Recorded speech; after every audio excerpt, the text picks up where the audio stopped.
Is the world becoming more peaceful, or is it spiralling into cycles of violence and conflict?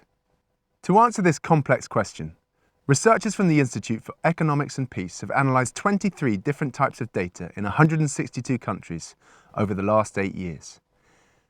They found that this question isn't as straightforward as it had first seemed. This graph shows changes in peace over time. Lines travelling towards the bottom of the graph show countries becoming more peaceful. This line shows the global average level of peace over the last 8 years. If you look closely, you can see peace has fluctuated slightly, and today the world is slightly less peaceful than it was in 2008.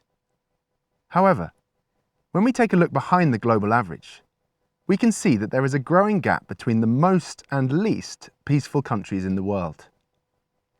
Many countries in the world's most peaceful region, Europe, have reached historically high levels of peace.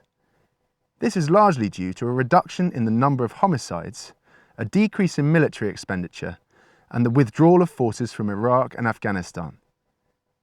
15 of the top 20 most peaceful countries are now in Europe. So why aren't we seeing a global trend towards peace? A rise in civil unrest in the world's least peaceful countries has caused an escalation of violence and conflict, which is impacting the global average.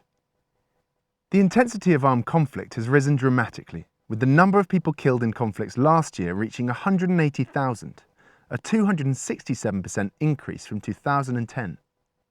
This has led to a sharp rise in the number of refugees and internally displaced people, reaching almost 1% of the global population.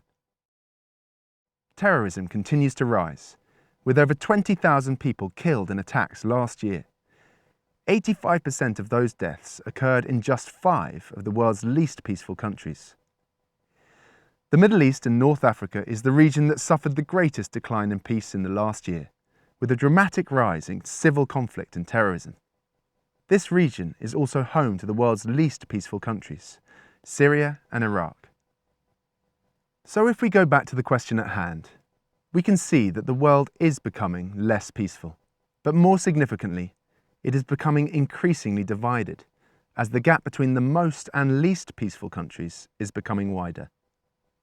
The Global Peace Index is the only statistical analysis of its kind that focuses on understanding the complex dynamics of peace in order to provide the world with a roadmap for creating a more peaceful future.